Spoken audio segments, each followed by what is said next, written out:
विठ्ठल विठ्ठल जय हरी विठ्ठल. आज आषाढी एकादशी निमित्त आपण बनवणार आहे उपवासाची गरमागरम अशी पुरी भाजीची रेसिपी. तर स्किप न करता माझा व्हिडिओ तुम्ही शेवटपर्यंत बघा. अगदी सोपी रेसिपी आहे. त्यासाठी घ्यायचे आहे आपल्याला बटाटे. तर बटाटे जे आहे आपल्याला स्वच्छ धुवून कट करून आपल्याला कुकर मध्ये पाणी न टाकता फक्त वाफेवर शिजवायचे आहे, कारण आपल्याला पुरी करताना बटाटे जे आहे ते कोरडे पाहिजे आहे. आता आपला कुकर होईपर्यंत आता एका पॅन मध्ये आपल्याला 1 वाटी भगर घ्यायचे आहे, म्हणजे वरीचे तांदूळ घ्यायचे आहे. त्याला मस्तपैकी खमंग स्मेल सुटोपर्यंत आपल्याला भाजून घ्यायचा आहे. त्याचा कलर चेंज होतो, तो पांढरुका पडतो बघा. अशा पद्धतीने छान त्याला भाजायचा आहे. एका डिश मध्ये आपण काढून घेणार आहे. त्याला छान गार करायचा आहे, थंड करायचा आहे आपल्याला. पूर्ण थंड झाले तांदूळ आपण मिक्सरच्या भांड्यामध्ये टाकून याचं बारीक असं पीठ तयार करून घेणार आहे बघा. अशा पद्धतीने इकडे आपलं कुकर पण झालं होतं. त्याचे आपलं साल काढून घ्यायचे. बाकी ते कोरडे बटाटे आहे बघा. आता ते बटाटे आपल्याला खिसून घ्यायचे आहे, म्हणजे त्यामध्ये कुठलीही प्रकारची गुठळी राहिली नाही पाहिजे. आपले वडी व्यवस्थित तयार करता आले पाहिजे. त्यामध्ये टाकायचं आहे आपल्याला मीठ, शेंगदाण्याचा कूट, जिरा आणि हिरवी मिरचीची पेस्ट टाकायची आहे. त्यामध्ये बटाट्यामध्ये जेवढं मावल तेवढं आपल्याला वरीचे तांदूळाचं म्हणजे भगरीचं पीठ टाकायचं आहे. आपल्याला एका जमान नाही टाकायचं आहे, थोडं टाकायचं आहे, भिजवायचं आहे. आणि बटाट्यामध्ये मावल तेवढंच आपल्याला पीठ टाकायचं आहे. अजिबात पाण्याचा वापर करायचा नाही आहे भिजवताना. थोडं पीठ घालायचं आहे आपल्याला. त्यामध्ये आपण जे मिक्सर मधून काढून घेतलं होतं ते पीठ टाकायचं आहे. एक गोळा करायचा आहे मस्तपैकी आणि झाकण ठेवून आपण याला 5 मिनिटासाठी रेस्टला ठेवणार आहे. तोवर आपण करूया मस्त भाजी तयार. तर आंबट गोड तिखट चवीची भाजी तयार करणार आहे. एका पॅन मध्ये आपल्याला तेल घ्यायचं आहे. तेल गरम झालं की त्यामध्ये जिरं, कढीपत्ता, हिरवी मिरचीची पेस्ट घालायची आहे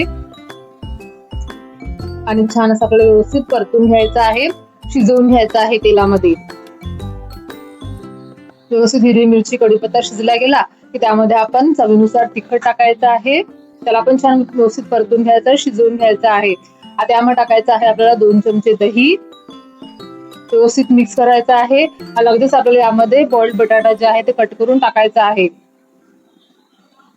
त्याला व्यवस्थित परतून घ्यायचं आहे आपल्याला. त्यामध्ये आपण 2 चमचे शेंगदाण्याचा बारीक कूट टाकणार आहे. त्याला मिक्स करायचं आहे आपल्याला आणि आवश्यक तेवढं आपल्याला यामध्ये पाणी घालायचं आहे.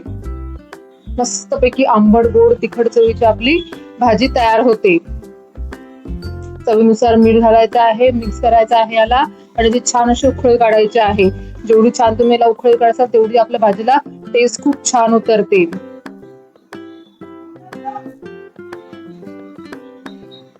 भाजीला छान उकळी आली की त्यामध्ये थोडीशी आपण साखर टाकायची आहे. आपण दह्याचा वापर केला आहे. टेस्ट बॅलन्स साठी साखर मस्ट आहे, स्किप करू नका. छान भाजी उकळल्या गेली की त्यामध्ये कोथिंबीर घालायची आहे. कोथिंबीर ऑप्शनल आहे, तुम्ही खात असेल तर टाका, नाहीतर स्किप करू शकता.